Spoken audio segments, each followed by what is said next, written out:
வணக்கம். வர சனிக்கிழமை 9ஆம் தேதி சாயந்தரம் 6 to 8 வந்து நம்ம சந்திப்போம். நிறைய பேரோட விருப்பம் இருந்துச்சு மார்னிங் பண்றதோட ஈவினிங் பண்ணலான்னு. ஸோ இந்த தர ஒரு ஈவினிங் 6 to 8ல வந்து நம்ம செஷன் வச்சிருக்கிறோம். இந்த வாரமும் டெஃபினட்டா நம்ம ஸ்டாக் மார்க்கெட் பத்தி தான் டிஸ்கஸ் பண்ண போறோம். ஆப்ஷன் பத்தி ஒரு வாரம் தள்ளி வச்சிருக்கிறேன். அதுக்கப்புறமா நம்ம டிஸ்கஸ் பண்ணலாம். ஆப்ஷன் மோஸ்ட் லைக்லி சண்டே இன்னைக்கு வைக்கலாமா இல்லை சாட்டர்டே இன்னைக்கு வைக்கலாமான்றது நீங்க சொல்றத வச்சு நம்ம டிஸ்கஸ் பண்ணிக்கலாம். ஸோ இந்த வாரமும் செக்டோரியல் அனாலிசிஸ் பத்தி நம்ம பார்க்கலாம். எந்த செக்டார் எப்படி இருக்கு, இந்த பிரேக் அவுட்க்கு அப்புறமா ஒரு 1000 பாயிண்ட் மூவ்க்கு அப்புறமா மார்க்கெட் எப்படி இருக்கு பத்தி நம்ம டிஸ்கஸ் பண்ணலாம். அது இல்லாத ஒரு 8 to 10 ஸ்டாக்கை பத்தி நம்ம டிஸ்கஸ் பண்ணுவோம். அந்த 8 to 10 ஸ்டாக்ல வந்து ஒரு 4-5 ஸ்டாக் வந்து ஸ்விங் ட்ரேடிங்கான ஆப்ஷன்ஸா இருக்கும். ஒரு 4-5 ஸ்டாக்ஸ் வந்து மோஸ்டா மார்க்கெட் ஆப்பர்ச்சுனிட்டி கொடுக்கும்னு நம்புறேன். இது வந்து ஓப்பன் இன்ட்ரெஸ்ட் பேசிஸ்ல இருக்கும். ஓப்பன் இன்ட்ரெஸ்டும் டெக்னிக்கல் அனாலிசிஸும் இன்க்ளூட் பண்ணும்போதும் டெஃபினட்டா இதுக்கான ரிசல்ட் வந்து அடுத்த ஒரு 3 நாள் மண்டே, டியூஸ்டே, வெனஸ்டேக்குள்ள வரதுக்கான வாய்ப்புகள் இருக்கு. அப்படி இருக்கான்றது நம்ம பார்க்கலாம். நீங்க இதுல பார்ட்டிசிபேட் பண்ணணும்னு சொன்னால் ரொம்ப சிம்பிள். கூகுள் ஃபார்மை ஃபில் பண்ணுங்க, QR கோடை ஸ்கேன் பண்ணி 199 rupees பே பண்ணுங்க, இல்லை டைரக்ட் பேங்க் டிரான்ஸ்ஃபர் நீங்க பண்ணலாம். பேமெண்ட் பண்ணிட்டு அந்த screenshot plus your email ID and phone number எங்களோட கால் சென்டர் நம்பருக்கு வந்து வாட்ஸ்அப் அனுப்பிடலாம். 9444468888. உங்களுக்கு சந்தேகம் ஏதாச்சும் இருந்தாலும் அந்த நம்பருக்கு கால் பண்ணி கேட்டுக்கோங்க.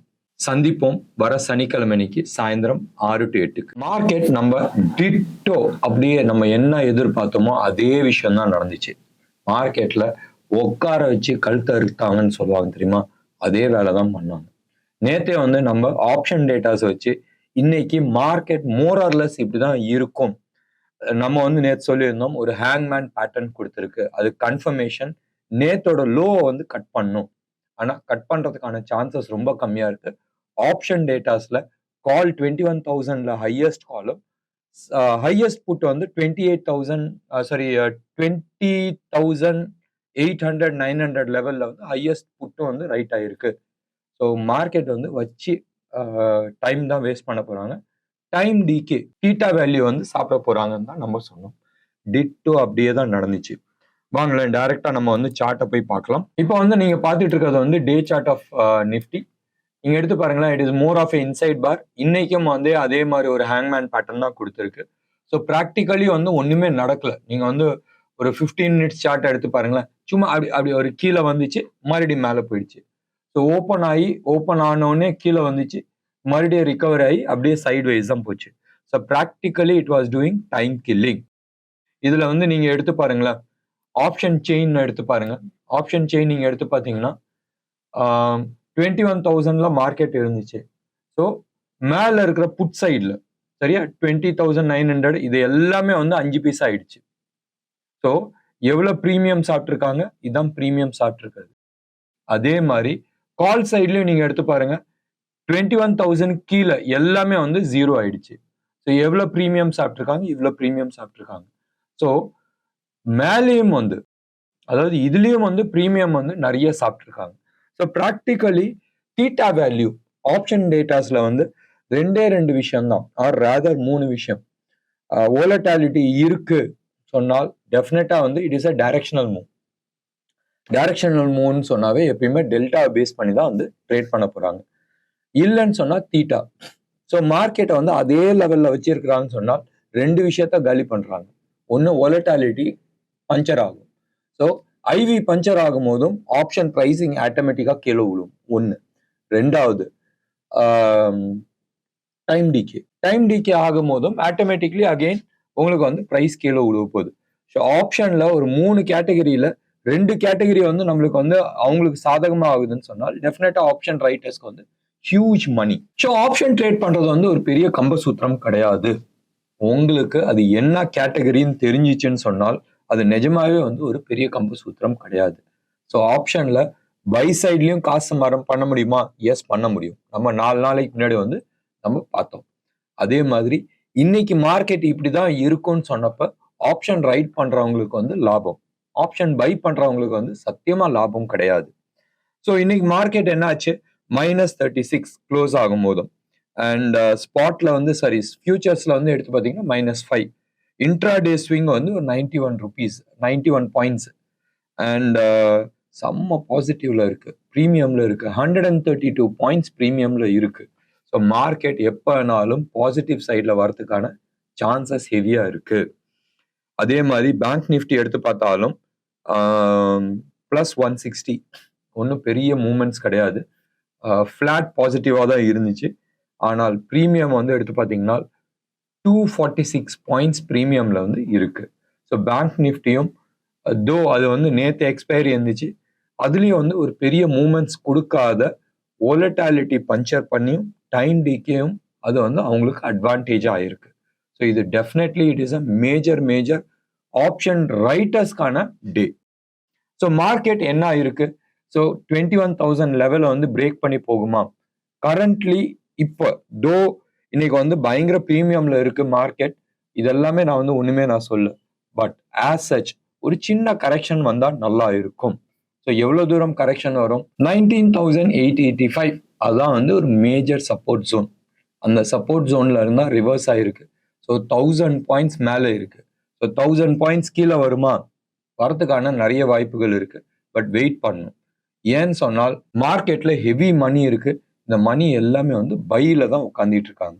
எல்லாருமே வந்து அந்த 21,000 வராது. இன்ஃபேக்ட் எல்லாருமே வந்து அந்த 20,400 500 லெவல்லே வந்து நிறைய பேர் வந்து ஷார்ட் பண்ணியிருந்தாங்க. அந்த கவரிங் ஒன்று, ரெண்டாவது அதுக்கு மேல வந்து நிறைய பேர் வந்து பை பண்ணியிருக்கிறாங்க. கண்மூடித்தனமா அதானி குரூப்ஸ்ல வந்து ஹெவி இன்வெஸ்ட்மெண்ட்ஸ் போயிட்டு இருக்கு. ஸோ அதானி தவிர மற்ற ஸ்டாக்ஸ் எல்லாத்துலயுமே வந்து கொஞ்சம் வெயிட்டிங்ல இருக்கு. வெயிட் பண்ணி பார்த்துட்டு தான் நம்ம வந்து இன்வெஸ்ட் பண்ண வேண்டியது இருக்கும். ஸோ மார்க்கெட் இயர் எண்ட்ல இருக்கு. இயர் எண்ட் டார்கெட் ஏற்கனவே அச்சீவ் ஆயிடுச்சு. ஸோ ஃபர்தர் அப்சைடு இருக்கா? கன்சாலிடேட் ஆயிட்டு அதுக்கப்புறமா போனா ரொம்ப நல்லது. இல்லைன்னு சொன்னா ஒரு வீக் ஸ்ட்ரக்சர் வந்து ஃபார்ம் ஆகுது. அந்த வீக் ஸ்ட்ரக்சர் வந்து எப்பயுமே நல்லது கிடையாது. நிறைய கேப் அப்பா போயிருக்கு. அந்த கேப் எல்லாமே வந்து ஃபில் பண்ணிட்டுனா நல்ல விஷயம். வெயிட் பண்ணி பார்க்கலாம் மார்க்கெட் என்ன பண்ண போகுதுன்றது ஒன்று. ரெண்டாவது, அதானி குரூப்ஸை பத்தி நீங்க நிறைய பேசுங்கன்ற மாதிரி சொல்லியிருந்தாங்க. அதானி குரூப்ஸை பத்தி நீங்க பேசுங்கன்றது ரொம்ப நாளா நிறைய பேருக்கு கோரிக்கை இருந்துச்சு. நான் அதை பத்தி நான் பேசாததுக்கு நிறைய காரணங்கள் இருந்துச்சு, நிறைய கான்ட்ரவர்சிஸ் இருந்துச்சு, நிறைய பேக்ரவுண்ட்ல வந்து நிறைய விஷயங்கள் நடந்துட்டு இருந்துச்சு. யாராச்சும் கீனா அந்த செக்டரை அந்த குரூப்பை வந்து நீங்க மானிட்டர் பண்ணியிருந்தால் அவங்க என்ன பண்ணிட்டு இருக்காங்கன்றது தெரிஞ்சிருக்கும். இவங்க வந்து யோக்கியமா, இவங்க வந்து தப்பே பண்ணலையான்னு கேட்டால் அந்த விஷயத்துக்கு நான் உள்ள போகல. எல்லாருமே ஒரு வியாபாரியா என்ன பண்ணுமோ அதான் பண்ணியிருந்தாங்க. பட் கிரிமினல் ஆக்டிவிட்டிஸ் எதுவுமே கிடையாது. வியாபாரத்துல என்ன பண்ணுமோ அது பண்ணியிருந்தாங்க. ஸோ அது என்ன அது ஏதுன்றது நம்ம டீட்டெயில்ஸ்க்குள்ள போகல. ஏன் அதானி வந்து ஆல் ஆஃப் எ சடன் டக்குன்னு மேல தூக்குச்சுன்னு சொன்னால், நம்ம சுப்ரீம் கோர்ட் வந்து ஏற்கனவே வந்து எஸ்ஐடி போட்டிருக்காங்க, ஸ்பெஷல் இன்வெஸ்டிகேஷன் டீம் போட்டு அதுக்கான இன்வெஸ்டிகேஷன் நடந்துட்டு இருக்கு. செபி வந்து எனக்கு தெரிஞ்சு எதுவுமே இல்லைன்னு சொல்லி கையை விரிச்சிட்டு போயிட்டாங்க. அண்ட் செபியை வந்து மறுபடியும் வந்து இன்வெஸ்டிகேட் பண்ண சொல்லி சுப்ரீம் கோர்ட் வந்து ஆர்டர் கொடுத்து பண்ணிட்டு இருக்கு. அண்ட் அதுலயும் வந்து அவங்களுக்கு டைம் பார் ஆச்சு. அதுக்கு நிறைய பேர் வந்து கேஸ் போட்டாங்க, டே அடங்குங்கடான்னு சொல்லிட்டு சுப்ரீம் கோர்ட் வந்து சொன்னாங்க, அவங்க பண்ணிட்டுனாங்க. இதுக்கு நடுப்புற அதானி குரூப் அவங்களோட அதானி போர்ட் வந்து 2 இடத்துல வந்து இன்டர்நேஷனல் போர்ட் வந்து எடுத்திருக்கிறாங்க. ஒன்னு இஸ்ரேல், உங்களுக்கு வந்து தெரியும், அந்த மிடில் ஈஸ்ட் வழியா யூரோப்க்கு வந்து போற ஒரு காரிடோர், விச் இஸ் சைனாவுக்கு வந்து சேலஞ்சிங்கா வந்து வந்திருக்காங்க. ஒரு G20ல வந்து இதுக்கான அறிவிப்பு வந்துச்சு. இன்னொன்று வந்து ஸ்ரீலங்கால பண்றாங்க. ஸ்ரீலங்காலையும் மெயினா பண்றதுக்கு வந்து சைனாவை வந்து செக்மேட் வைக்கிறதுக்கு தான் வந்து பண்ணாங்க. அந்த போர்ட் வந்து எடுத்து டெவலப் பண்றது வந்து அதானி குரூப். அந்த போர்ட்டுக்கு வந்து இந்தியன் கவர்மெண்ட் சப்போர்ட் பண்ணுது, ஜாப்பனீஸ் கவர்மெண்ட் சப்போர்ட் பண்ணுது, யூஎஸ் கவர்மெண்ட் சப்போர்ட் பண்ணுது. அண்ட் அவங்க வந்து அதானி குரூப்க்கு வந்து லோன் கொடுத்துருக்காங்க. இப்ப அதானி குரூப்க்கு அவங்க லோன் கொடுக்குறாங்கன்னு சொன்னால் டெஃபினட்டா அவங்க வந்து இன்வெஸ்டிகேட் பண்ணுவாங்க. இன்வெஸ்டிகேட் பண்ணி எந்த விதமான இவங்க தப்பு காரியம் பண்ணலன்றது சொன்னதுனால இது வந்து ஒரு பாசிட்டிவ் ஆச்சு. நம்ம ஊர் இதாகட்டும், இன்டர்நேஷனல்ல ஒரு யூஎஸ் மாதிரி ஒரு பிராண்ட் அவங்க வந்து ஒரு கிளீன் சீட் கொடுக்குறாங்கன்னு சொன்னால் டெஃபினட்டா வந்து பாசிட்டிவா இருந்துச்சு. இந்த ஒரு ரீசன்னால தான் லாஸ்ட் 3 டேஸா வந்து அதானி குரூப் செம்ம ரேலி அடிச்சிட்டு இருக்கு. எந்த அளவுக்கு ரேலின்னு சொன்னால் லாஸ்ட் 3 நாள்ல மட்டுமே 3-4 நாள்ல மட்டுமே 3.25 கோடி 3.25 லட்சம் கோடி, மறுபடியும் நான் சொல்றேன், 3,30,000 கோடி வந்து அவங்களோட மதிப்பு வந்து இன்க்ரீஸ் ஆயிருக்கு. டிசம்பர் 2022ல அவங்களோட மதிப்பு வந்து க்ளோஸ் டு அபவுட் 20,70,000 crores, 20,70,000 கோடி வந்து அவங்களோட கம்பெனியோட மதிப்பு. அது வந்து கீழே உளுந்து ஆல்மோஸ்ட் 8-9க்கு வந்துச்சு. இன்னைக்கு வந்து ஆல்மோஸ்ட் 14.5 lakh crores வந்து அவங்களோட மதிப்பு இருக்கு. பெருசா ஏறி இருக்கு. இந்த மதிப்பை வச்சே வந்து உங்களுக்கு தெரியும், இன்னும் ஒரு $6 பில்லியன், 6 லட்சம் டாலர், 6 லட்சம் கோடி தான். ஒரு அடுத்த ஒரு 20% ஹைக் வந்துச்சுன்னா டெஃபினட்டா வந்து இவங்க மேல வந்துருவாங்க. ஸோ அதானி ஒரு லெவல்ல வந்து எடுத்துட்டு மேல வந்துட்டு இருக்காங்க. கிளியர் கட் டைரக்ஷன்ஸ் காட்டுது. அதானிக்கு 2 விதமான ஜாக்பாட் வந்துச்சு. ஒன்னு பிஜேபி வந்து தம்மிங் மெஜாரிட்டியில வின் பண்ணாங்க, இதுவும் வந்து ஒண்ணு இருந்துச்சு. சப்போஸ் இந்தியா பிளாக் அவங்க வந்து ஜெயிச்சிருந்தாங்கனால் இந்த 5 மாநிலத்துல அதானி மேபி கொஞ்சம் வீக்கா இருந்திருக்கும். டிசம்பர் 4ஆம் தேதி அந்த ஹைக் கிடைச்சிச்சு. 2வது யூஎஸோட கிளியரன்ஸ் வந்துச்சு. இது ரெண்டுமே வந்து சேர்ந்தது வந்து அவங்களுக்கு பாசிட்டிவா இருந்துச்சு. இது ஒரு சைடு இருக்கட்டும். அதானிக்கு வந்து நிறைய நியூஸஸ் இருக்கு. அதானி கிரீன் வந்து நீங்க எடுத்து பாத்தீங்கன்னா லாஸ்ட் ஃபியூ டேஸா வந்து மேல ஏறிட்டு போகுது. ஏன்னு சொன்னால் அவங்க 2030, அதாவது அடுத்த 7 வருஷம் வேணாம், 6 வருஷம்னு எடுத்துங்களேன், ஏன்னா இந்த வருஷம் முடிஞ்சு போச்சு. அடுத்த 6 வருஷத்துல வந்து $75 பில்லியன், அப்படின்னா 6,22,000 கோடி வந்து இன்வெஸ்ட் பண்றாங்க. எதுக்கு இன்வெஸ்ட் பண்றாங்க? ஃபார் ரினியூவபிள் எனர்ஜிக்கு. ரினியூவபிள் எனர்ஜி இருந்தா தானே நீங்க வந்து கிரீன் ஹைட்ரஜன் பண்ண முடியும். கிரீன் ஹைட்ரஜனுக்கு ரினியூவபிள் எனர்ஜி சோர்ஸ் வேணும். ரினியூவபிள் எனர்ஜி சோர்ஸ் என்னது? உங்களுக்கு வந்து ஹைட்ரோ பவரா இருக்கலாம், இல்ல சோலார் பவரா இருக்கலாம். உங்களுக்கு வந்து தெரியும் அதானி குரூப் வந்து எந்த அளவுக்கு வந்து சோலார் பவர்ல வந்து இன்வெஸ்ட் பண்ணிட்டு இருக்காங்க. இதுக்கு எக்ஸாம்பிள் தமிழ்நாட்டிலேயே இருக்கு. தமிழ்நாட்டில் ஒரு சமயத்துல that was considered to be the world's single largest installed capacity இருந்துச்சு. ஸோ இவங்க வந்து என்ன சாதிக்க போறாங்கன்னு சொன்னால், இவங்க 45 GHz, சரியா, 45 GHz வந்து 2030க்குள்ள ரினியூவபிள் எனர்ஜியில வந்து இவங்க ப்ரொடக்ஷன் பண்ண போறதாக உறுதி எடுத்திருக்கிறாங்க. அதுக்கான இன்வெஸ்ட்மெண்ட் தான் இது. ஸோ இந்த இவ்வளவு பவர் ப்ரொடியூஸ் பண்ணிட்டு எதுக்கு யூஸ் பண்ண போறாங்க? கிரீன் ஹைட்ரஜன் ப்ரொடக்ஷனுக்கு, சரியா. ஸோ கிரீன் ஹைட்ரஜன் ப்ரொடக்ஷனுக்கு பிளஸ் கிரிடுக்கும் வந்து இவங்க சப்ளை பண்ணுவாங்க. இப்ப கரண்டா இவங்களோட இன்ஸ்டால் கெப்பாசிட்டி எவ்வளவுன்னு சொன்னால் 8.4 GHz தான் இருக்கு. இது வந்து ஒரு 12 மாநிலத்துல, இந்தியாவில் இருக்கிற ஒரு 12 மாநிலத்துல வந்து இவங்களோட கெப்பாசிட்டிஸ் இருக்கு. So hydrogen, green hydrogen production plus renewable energy, இது ரெண்டுமே வந்து இவங்களுக்கு வந்து ஒரு பாசிட்டிவான நியூஸ். டெஃபினட்டா அதானி பவர் ஆகட்டும், அதானி கிரீன் ஆகட்டும், இவங்க எல்லாத்துக்குமே வந்து ஒரு positive news. And as Adani enterprise or enterprise வேணா அதானி குரூப் எல்லாத்துக்குமே வந்து இது ஒரு பாசிட்டிவ் நியூஸா இருக்கு. இது ஒரு சைடு இருக்கட்டும். நீங்க வந்து எடுத்து பாருங்களேன், இன்னைக்கு பூராவே வந்து இன்னைக்குன்னு வேணாம், லாஸ்ட் ஒரு ஃபியூ டேஸாவே நீங்க எடுத்து பார்த்தீங்கன்னு சொன்னால் இந்தியாவில் பவர் செக்டார் ரொம்ப நல்லா வந்து பர்ஃபார்ம் பண்ணிட்டு இருக்கு. இன்னைக்குடையும் டாடா பவர் வந்து க்ளோஸ் டு அபவுட் 11% அப் ஆயிருக்கு.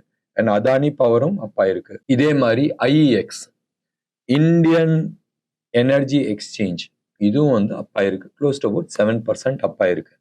மந்த்லி லெவல வந்து பிரேக் ஆயிருக்கு.